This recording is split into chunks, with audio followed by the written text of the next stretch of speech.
Hello everyone, I am Jenny Walk from Elephant in the Room Consulting. I'm here in sunny Bundaberg for our bite-sized conversations with my digital BFF, Kylie Mowbray. Alfred, how are you today, Kylie? I'm great, thank you, Jenny. What are you doing in Bundaberg? I am here for a workshop today with one of my clients. We're doing a meeting with some of the traditional owners up here to talk about cultural heritage. It's a very exciting day for us. Yeah, I'll bet it is. Wow. And what are you up to today in sunny, is it sunny in Bangalore today? Yes, well, actually it was. Literally 3 minutes ago it was. I just see it's clouded over. We have had nothing but rain for weeks. Yeah.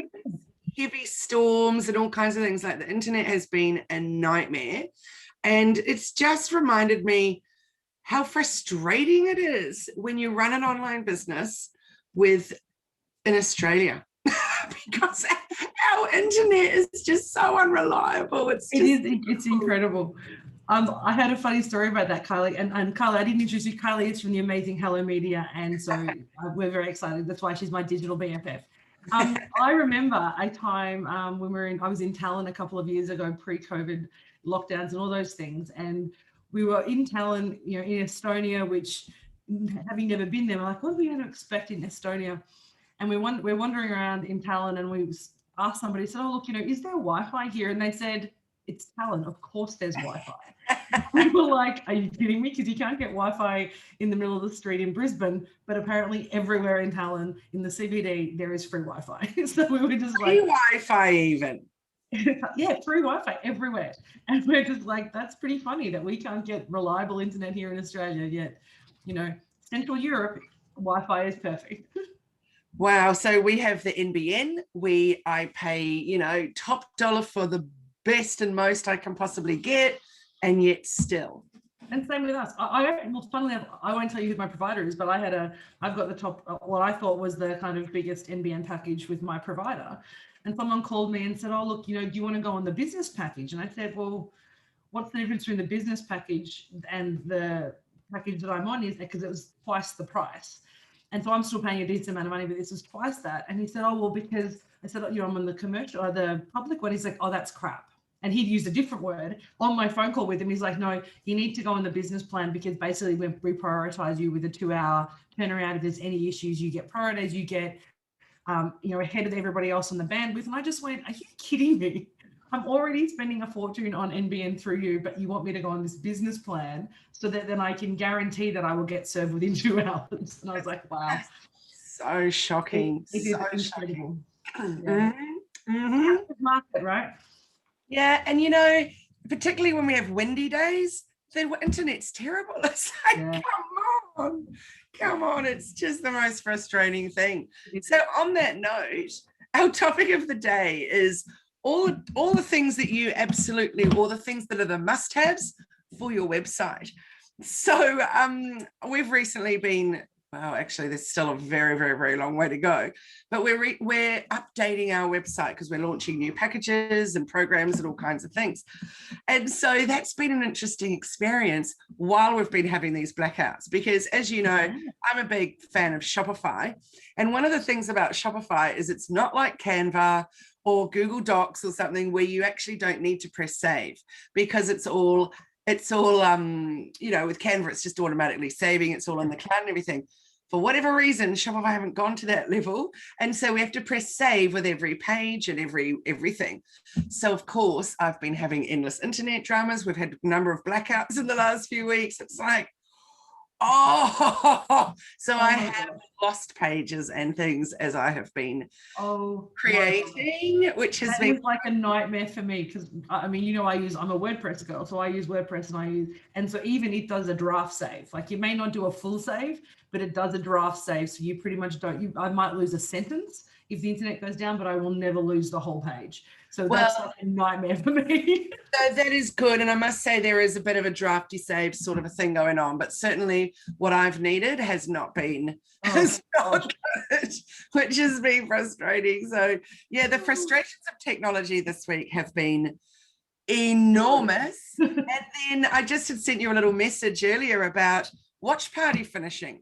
So I'm not sure if you saw that, but I didn't see that. So that's super annoying. So I love a watch party on Facebook.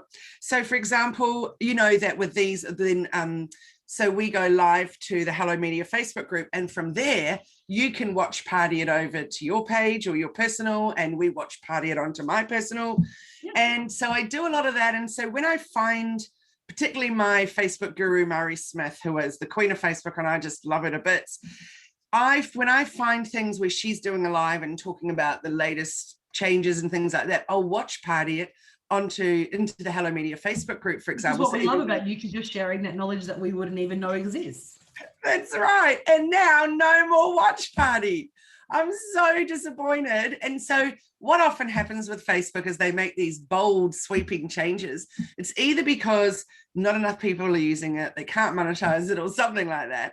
But often what will happen is that they will replace it with something, what they would think is bigger and brighter and better.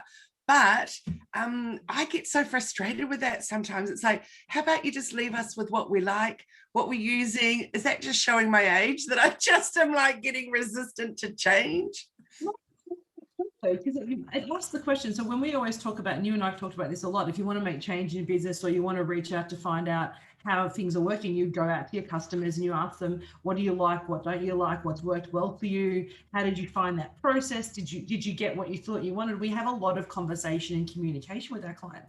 So to me, it begs the question, who is Facebook getting their focus group from? Who are the people they're asking about how they use the tool when these big sweeping changes come through? Because they seem to have such a negative effect on such a large number of the population. You wonder who their focus group is and who's making these decisions and why. I find it really strange from a business perspective. I agree. And also I find it's super interesting too, that when they roll things out or change things, it's never across the board. It's never the whole world that uses Facebook. It's Australia might get it, Mexico might get it, you know, a portion of the states might get it. And then it could take a really long time while we roll it out. Like you noticed that big giant Facebook complete overhaul last year, and how you could switch back and forth between old and new for so long. And then eventually on a particular day, boom, that was it. But that went on for months. And it was so confusing too, because we're like, which way are we going to, you get used to using it one way. And particularly a lot of my clients had that struggle. And I know some of your clients did with the event setup. So how we set up events is so different in the old version versus the new version. So that kind of constant swapping and changing does make it hard for customers. But I guess the challenge, of course, is everybody still uses Facebook because they have that monopoly, don't they? They have that presence and everybody wants to connect via Facebook. So we're willing to just accept these changes, you know, even begrudgingly, because we know we need it for our business. We know we needed to connect with people overseas, and it's easy. And it allows us to do these amazing things at the moment in terms of going live on Facebook from Zoom. That brings up two funny things, which is one of them is one of my relatives just put a post up the other day. I hate that there are so many ads on Facebook. Aren't we all sick of the ads? Can't we tell them to get rid of them? And I was like, Facebook is a free platform, and therefore we have to expect some ads and be grateful that we have this free platform that we can still use for free and whatever about the ads. And you can always change what ads you're seeing. You know, you can just do the little drop down and go, don't like this ad, don't show me this anymore. But then the other one is when you see in Facebook groups and people get all cranky and go, that's it, I'm leaving. I'm leaving Facebook. It's like you still see them there the next day having another whinge. Exactly. Like, you're not leaving, you just like whinging. I find that classic. So no, I completely agree. But today we're not talking about Facebook, although it sounds like we are. Today we're talking about them, and I'm so excited about this because you and I both play around with websites with our clients, and you're a Shopify fan, and I work on WordPress. But the best and most important things that we need for our website. Yeah. So I'm at the moment in the middle of a 3-day masterclass called Grow Your Website. So it's very, very small groups that do it, and we get together and the first session is all about your SEO. So actually I say 3 days, but it's 2 full days and 2 half days. So the first part is all about your SEO, which is such a big part of your website. And I have had people in the past say to me, why SEO first? I just want to get stuck in. I just want to create that website. But I'm like, whoa, baby, hang back, hold fire, get your keywords sorted, because as soon as you've researched your keywords, then from your keywords, you can then name your images. Obviously, then after you've named your images, you're going to, optimize them for a great size. And my top tip of the day is a great little platform called Tiny PNG, which will resize your images for you so that you're not putting up a big fat image that's 3 megs. It'll resize it, reduce it by 80 or more %. So it's a little free platform. It's a little magic thing. So make sure though that obviously you want to resize them, but you definitely also want to be renaming them so that they can be found in a Google image search. Obviously then, so that's the first thing you're going to do with your keywords. Second thing is that you're going to weave them through your content. So you don't really want to put a whole website up there and then go, ooh, forgot about the SEO. Oh, well, never mind. You actually really want to build it with your SEO in mind of what those keywords are going to be, which one will be focused on what page, et cetera, et cetera. Also thinking about your FAQs and your titles for your blog posts, because you want to be showing up in Google searches for those as well. So keywords, I believe, is the most important part of the planning process before you even go forward. And then you should never forget about the keywords. After you're all finished, if you need to have a look at your keyword list and go, what keywords haven't I used lately, or what keywords should I be exploring that could, test them and research them and see what might be working for me better. How can I be found by my ideal audience, for example? The next one is, so I've talked about SEO and images, but then the next one is about your content. So when you're writing amazing copy, that's great, but has it got those keywords in there? And so important to remember that you're writing for people, not for Google. And you'll know when you see things with keyword stuffing going on, because it won't read well. It's not an easy thing to read. So you're going to get penalized for that. Google's not going to go, yes. They're going to go, oh, that's really, really not good. One other thing about the keyword with the content though also is that we have to remember when we're building a website, we're not building it for us. And so many times when I work with clients around their content, and when we do this in our content conversations that we have, is around making sure that you're writing for somebody else to read it, what they need and how we're going to connect with them. So it's not about showing that we're the expert and we're the best person in the world for this. In some respects, it's about telling them why they need us. And we might talk about our expertise, but we can't use our language and our jargon and our kind of things that people don't necessarily connect with yet because they don't know the problem exists.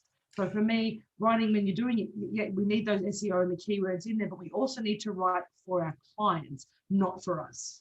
That is so true. And what we talked about a few weeks ago about selling and all of that. And so what we try to do when they come to our website is we're trying to solve their problem. Correct. Yeah. So that's a really, really important part. So that comes into the homepage, because, well, probably most people know this, but when people come to your website, you've got 3 seconds for you to be able to show them what it is that they're going to get when they stay. Let me just reword that. You've got 3 seconds when people come to your site for them to decide, am I going to stay or am I going to go? 3 seconds is not very long. And in fact, latest research shows you it's closer to 2.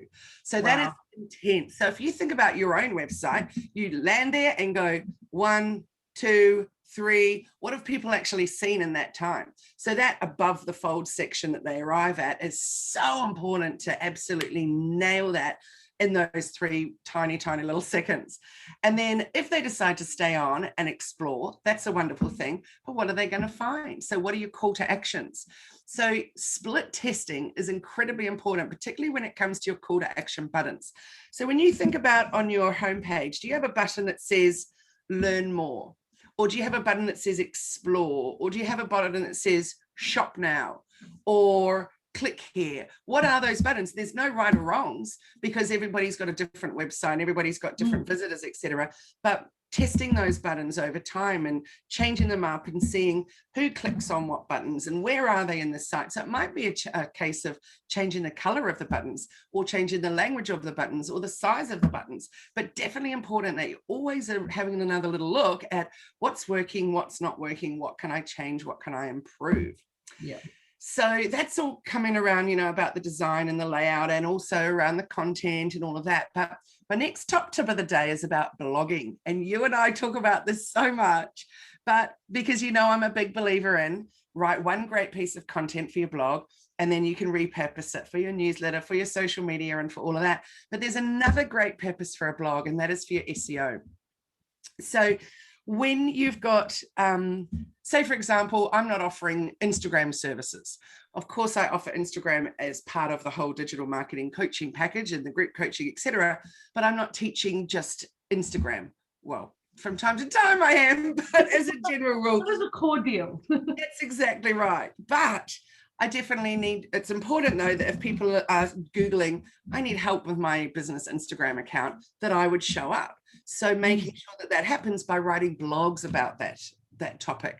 So, and writing them in the way that people are searching for. So if the keyword was, or long tail keyword was, I need help with my Instagram for my business, then I would need to weave that exact keyword line into that content. Yeah. So what sort of things do you blog on, Jenny? Oh, it's been a while since I'm blogging, but I've actually just written a whole heap of new ones ready to launch, because we're doing a website refresh as well. So for me, the things that I tend to blog on are around tips and strategies that people are challenged with. So how to overcome overwhelm, how to use their time more effectively, how to identify their pricing models, or how to structure their business so that it works for them. I've just written one on a conversation that we've had recently about that enough figure. So what is it that you're trying to achieve, and how do you develop your enough figure so you can structure your business in a way that allows you to do that in the best way for you? You know, whether that's you want time on your hands, whether you want to do more delivery. I've got a beautiful client at the moment who only wants to spend 20% of her time working and the rest of the time painting. And I love that for her. And so we have to structure the business in a way that she can get the revenue she needs in 20% of her time, so she has time for everything else. So a blog around that is one of my biggest ones at the moment. Yay, definitely let us know when that is live. That sounds like a super interesting one. I love it when you talk about money. That should be our topic of next week. All about. People are so afraid of money. People are so afraid of talking about money, but at the end of the day, we're business owners, right? We need to actually have a business that this is our revenue. This is how we're employed on a day-to-day basis. So it needs to be a way that we need to talk about it, because and demystify the worry that people have around talking about how much I charge, or how much I charge, or how much I earn, or what that looks like. Because ultimately we're here because we get a value exchange for what we offer. So we give people value through our services, through the conversations we have, and then there's an exchange for that. So yes, money is such an important topic. So yeah, let's happy to talk about that next week. Perfect. The big fat topic for next week is money. I love it. The other tip that I always want on my website is that About Us page. And this is the one that actually Macy and my team and I have been spending a lot of time on this week, is that how we structure that About page. And I realized my About page, because I used to be very closed off about how much I shared about myself. And my About Me page was, this is what my business is, and here's my qualifications, come work with me. And I realized that's not inspiring, not even inspiring for me. So it's not going to be inspiring for somebody else. So we've spent a lot of time this week and the last 2 weeks researching About Us pages on all different clients and people that we work with. How do you see the About Us page working on your website? Well, interestingly enough, Jenny, the highest converting page on our whole website is a page called The Why and What of Us. So I think it's 5 different topics there. I'll just pull it up, because without a doubt, for the last 3 years, it has been by far the most converting page. Wow. And I have a offer in there where you can just buy one-on-one session. So you don't need to necessarily do the whole program, et cetera, if you just want one session. So what happens a lot of times with that one session that people book is that it'll be, and sometimes they haven't done a discovery call, they have maybe been referred, or they might have seen me in a webinar or something, but boom, they just go ahead and buy that one-on-one, and then they'll send a little message, or they'll let me know in that call that it was your Why and What of Us page that made me know I absolutely had to work with you. That's phenomenal. I'm always amazed by it. So the 5 topics that I've got in there is: we stand for, we're against, we help people who, how we support, and why we do this. I love that you're using what we stand for and what we stand against. That makes me so happy. Yeah, so they say. So when I was writing it was about at least 3 or 4 years ago now, I just wanted to somehow put the business vision in a less formal structure, and something that was, yet again, little bite-sized bits of information. So for example, the we're against is doing it just for money, the hustle, instant gratification, overwhelm, complicated processes, and doing all the things. And you know me, and those are the things that we're always working about. And one of the things I think that is the big one that really stands out for people is the hustle, because everything in this digital age is about the hustle. Yeah. And there's memes written about it. If you're not hustling, then you've got no business, you know, and all of that. And I hate the hustle. I hate the hustle in my everyday life and my personal world, my business world, everything. So when somebody comes to me and they're all about, they need instant gratification and they need the hustle, then I'm not the right person for them to be working for, because this whole digital marketing game, or the business game in general, is a really long, slow burn. Like nobody's going to get instant success overnight unless you are Flow Hive, who you know, had some extraordinary overnight success, but then that completely overwhelmed them, and then somehow they had to, you know, figure out where to go with phenomenal overnight success. So yeah, that slow burn is so important. And it's a funny conversation around when you're talking about, or not funny, but I love that conversation around that hustle versus planful approach. Because yes, you can hustle if money is your driver, and there's no, if money is your driver, then that's awesome. Let's build a business that's going to give you the max amount of revenue. But there's a point in time where that starts to actually wear thin, and people do want to have purpose in their life. And the research that I've been doing a lot of lately is around that movement towards purpose, and people wanting not just to do it for the money. In fact, I was having a conversation this morning with a colleague who's saying, great carpenter who's to say he's 57, he could work, you know, 60 hours a week, 80 hours a week, and get every hour booked.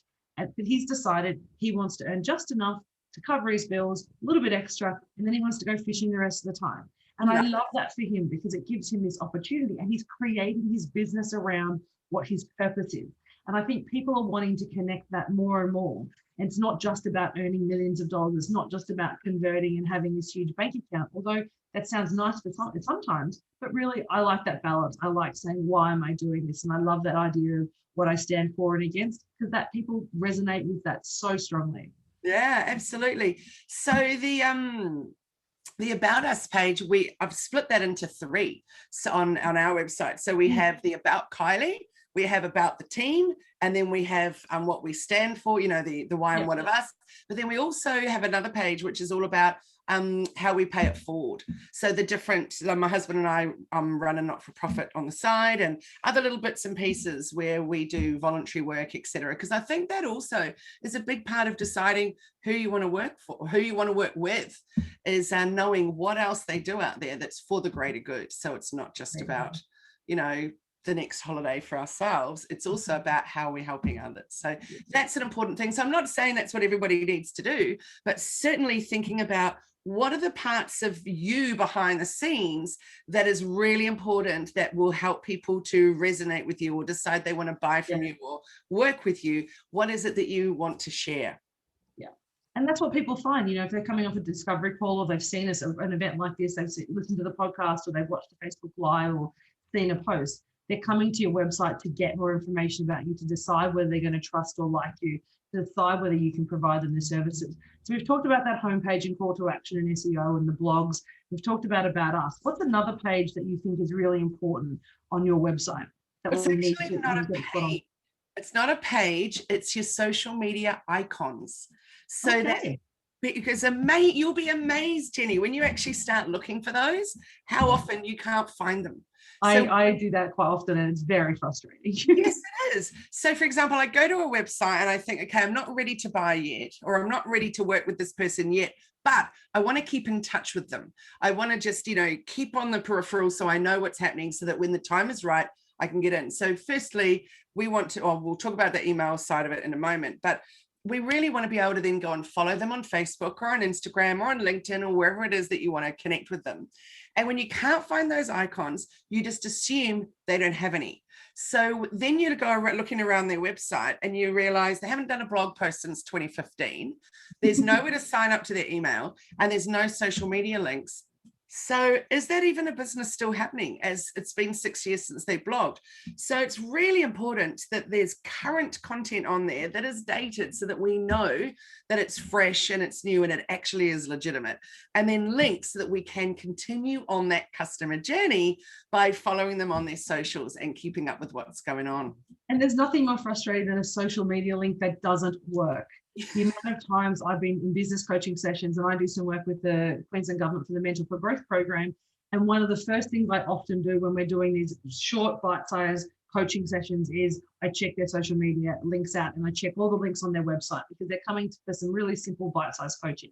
And the amount of times that page links don't work, if those social media icons don't work, or they go to the wrong place, or they go to that this account no longer exists, and that same response happens, is you go, are you actually still operating, particularly post-COVID?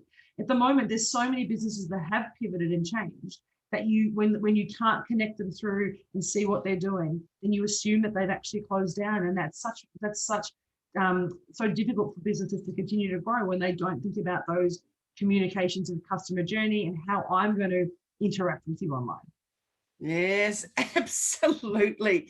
Those touch points, those connection points, all of that is just so incredibly important, which brings me on to my final top tip of the day, which is, oh, actually, I won't say it. What I'll ask you, Jenny, is what do you feel is the most important job or role that your website needs to perform?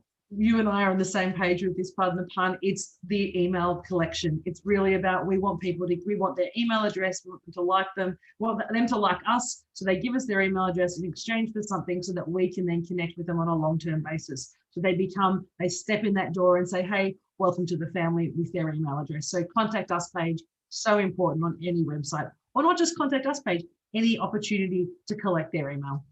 Absolutely. So the way I explain it to people is that you might be searching for or just researching at the moment for example, new couches. You're not going to buy the first couch that you find on a website, are you? Firstly, you haven't even been able to sit on it. So you might be happy to buy online, but you're just doing your research. Or you might be wanting to work with a new coach, but you're going to do your research first. You're not just going to Google it, find the top one on the list and go, boom, let's have you. You're going to do a little bit of research. You're going to find out, how they vibe, look at their socials, all that other kind of stuff. So what happens if you have loads of tabs open with all these different couches that you're looking at, and then you go off and do something, and, typical for around my areas, we have a power cut and I've lost all my pages or whatever, or I just realize actually it's not the right time right now, I'll come back to this in a few weeks. So the ones that collected my email address are then able to continue marketing with me or to me. They're going to continue me on their customer journey. So they're going to maybe in that email, that first newsletter say, hey, follow us on our socials. They might say, hey, do you want a 30% discount? And I'm like, yes. There's lots and lots and lots of different things that they could be offering me, giving me great value, and they get me excited to be hearing from them. But those websites that did not collect my email address, I forgot I was even there. I forgot anything about them. And so, what could be even worse is where I sit there and I'm kicking myself, wishing that I'd saved it in my bookmarks, because I can't remember what it was. I was looking at so many, and I have no way of finding them again. So that can be so frustrating. So getting that email address has got to be the thing that you think about first when people come to your website. How are you going to get their email addresses? Now, a lot of people don't like pop-ups, but I think they're a brilliant thing. But don't just assume everybody should have a pop-up. You need to split test that. How many seconds before your pop-up turns up? What are you actually going to offer in that pop-up? Because you can't just say, I have a client that absolutely refused to move beyond 5%. So his pop-up was, give me your email address and you get a 5% discount. And his products were like $200+ shoes. So I'm like, 5%. That's not really worth me giving no one's going to give you an email address for 5% unless they've already bought the product and they're already going to buy it anyway. And they're like, sure, I'll take 5%. Yeah, but I want something for my email address. I want a great lead magnet, some great tips on something or other to do with that product that I might be interested in, or there's lots of different things that you can offer up, and it doesn't have to be just a discount to get that email address, but making sure that that's really what you think about. So test out the pop-up, see if that works for you. Test different types of pop-up, different types of wording, different types of offering. You can be testing for the next year, and before you can decide pop-ups are not really for me. But people often just try one thing and go, no, that's not for me. That won't work. So that's not a good idea. So Jenny, in summary, my top 6 are your strategy. So what is the whole purpose of your website? What are you actually doing there? What do you want? How are you problem solving, etc.?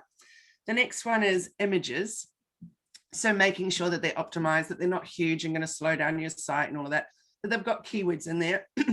SEO, which of course is all about your keywords and weaving that through into your next topic, which is content, blog, etc., etc. Social media links everywhere so that people can find you and follow you and be involved with you. And then that final one was making sure that you're collecting email addresses. Yeah. Yeah. I love those topics. I'd just like to add to make sure that we're writing for our customers. So we're making sure that when the website is not for us, it's actually for our customers. So you might want to put fancy words and images that resonate with you, but you have to ask, do they resonate with your customers? Is that what they're looking for when they come to your site? And then are you giving them value when they're there? So they actually go, well, this is a snippet of who you are. I want more. Yes, I couldn't agree more. And when you say it's that you're writing for your customers, not for you, that also goes with your pictures. So if it's your picture all over your website, that might be really important for you and your need to be admired. But is it actually speaking to your customers? Or, for example, I had a scenario a couple of years ago where I actually didn't want to work with someone. And I know it sounds terribly shallow, but their lipstick intensity in every single thing, and they're like, honestly, painted face, everything, it was like, whoa, what, there was just nothing natural going on. I'm not saying you should all be a not much makeup person at all. I'm just saying that it was just really intense. It just felt really far removed from anything that I was about. And I've been having that conversation with my team, particularly Macy, who's like, we need some photos, because I think at one point I had one photo of me. So people, in fact, at one point I had no photos of me on my website, and it was like, they need to at least see you a little bit, just so that they know when you talk to them on the Zoom that that's the person that was supposed to be on the Zoom. Yeah. So we're like, okay, so we need to put some photos. So, there's that balance of, if you want it to be, because it's not about, and we talk about this, my coaching and what you do is not about us, it's about what we can offer and what the value we give to people. That's why people work with us. I think that's one of our points of difference, because we don't make our engagements about us. We make it about our clients, and we're all about sharing and giving value to our clients.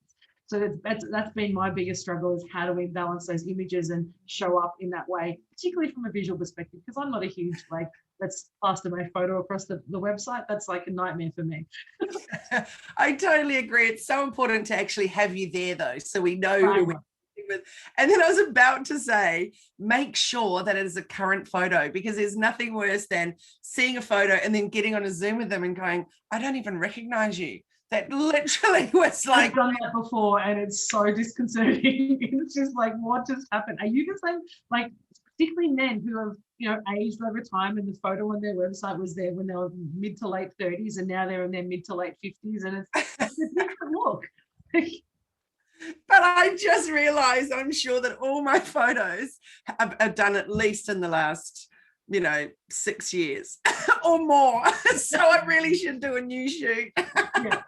Maybe that's what. Maybe we can talk in the next couple of weeks. We talk about money next week. In the next couple of weeks, we'll talk about images and selection of images and how you show up. I think that would be a really valuable. Yes, absolutely. And the photographer that I've been using for maybe 13 years, so in both of my businesses, and I'm always sending clients to her and stuff. She's only 20 minutes from me, and people literally will come up from Sydney to have a shoot with her. She's just extraordinary. I think I might need her phone number. Yeah, she's just beautiful. And she doesn't sit with you in a room doing it. Like, she'll take you to secret spots at a certain beach or somewhere like that. And I had this shoot with her, and I just thought it was dreadful. Like, I just felt so shabby. And then I saw the photos. So obviously she saw something completely different. I know. I saw the photos. I was like, wow.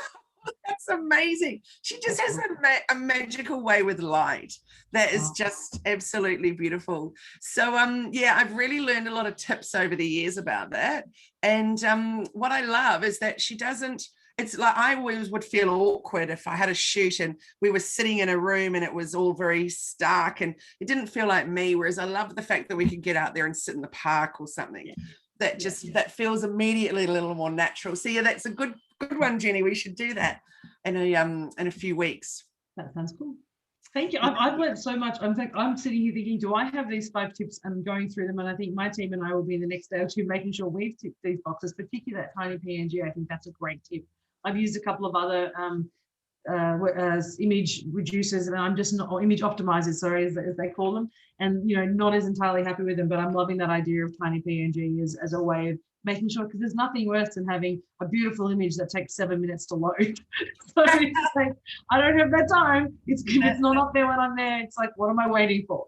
What you can do with your team is to then, we do it from time to time, is that, like, particularly when I'm creating new pages or new product pages that I'm rushing, I'm not putting them through tiny PNG. I'm not correctly naming them because I'm literally rushing, but I know I'll come back to it.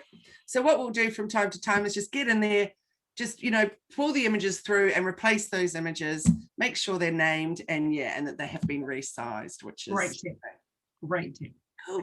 I have learned so much from you today, Kylie. This has been awesome. I hope that people watching and listening later on the podcast are going to get so much value out of this, because these tips will actually change the way you can convert on your website, change the impact you have. And that's what it's about. The website is about getting people to engage with you and either buy your product or connect with you through an email or through some lead magnet. So such important tips that we've had today. So thank you for that. Thank you. So the next stage of the masterclass is actually then how to drive that traffic to your website, which of course is all around your digital marketing stuff. And then the final session, which is a perfect place for us to end today, is then when that traffic comes to you, how are you going to convert them? So that comes back to that split testing and all of that, making sure that that website is actually performing, because you might have a beautiful looking site or you might have amazing socials, but when they get to that site, are they actually then doing what it is that you're wanting them to do? Yeah, such an important topic. So maybe we'll talk about, there's lots of topics I think we're going to be talking about in the next 2 or 3 weeks, I feel like. So we might be doing some brainstorming about how we're going to pull these topics out for future bite-sized chats, I think. Yeah, lovely. So Jenny, how can everybody get in touch with you and work with you and follow you?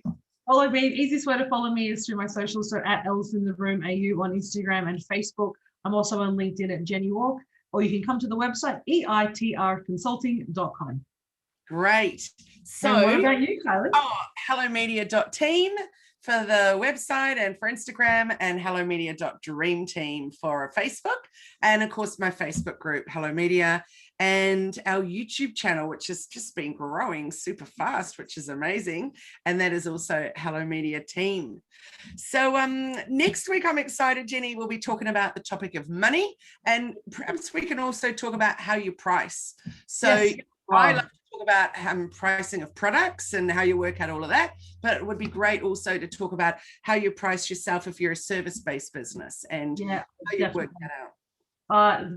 It's actually one of my favorite topics, not because not because of the money piece, but because it actually helps people establish and structure a business that works for them. When they get that pricing model right, it changes the way they deliver their service, it changes the way they can show up, and it also gives them back so much time and structure, and helps them build the structure for their business.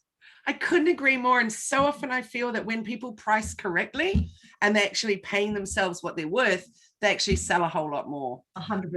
And there's a whole lot of research and proof around that, which I might actually need to pull out so we can share that around that. So people who are a little bit skeptical about the pricing, because pricing is changes. Sorry, I'm getting all excited. You can see. So pricing actually signals to the market who you are. It signals to the market in terms of the value that you can offer. And so depending on where you price and how you price, it actually changes the interactions that people have with you. How you price stack, how you discount, or what value you offer are all massive issues in terms of how you build and grow your business. So pricing strategy is what we like to call it, is really important for business success. Yeah, and Jenny, I think I've told you this before, but I always have a chuckle about it when I remember is that years and years ago when I was first asked to do some coaching with a business, and they said, how much do you charge? And I said, 30. And they went, 30 what? I said, $30. And they were like, for 10 minutes? And I went, no, for an hour. And they went, and what about travel time for you to come out to us? And I went, oh, that's included. But get this, they didn't book me. No, and I was like, was I too expensive? It was terrible. Anyway, I sat back and I was like, right, I've got to really work this through. Changed it. They got in touch a year later. At that point, I'd changed it to 150. And they were like, yeah, let's just take 10 of those hours. We'll pay for them up front. And I was like, whoa. It makes a huge difference. Yeah, it absolutely does. So, making I'm looking sure forward to that chat. Yeah, know your value. That's the important thing. And know your product's value. So Jenny, I really look forward to that. And thanks for being with me here today. Thank you very much. I'm loving your bite-sized conversations. Make sure you check out our podcast and the YouTube channels, which we both have, and connect with us on our Facebook groups. That's what we're here for, is to connect and share with you. So reach out with some questions if you have any, and we look forward to chatting to you next week. Yay. Thanks, Jenny. Have a great weekend. Have a great weekend. Bye, everyone. Bye.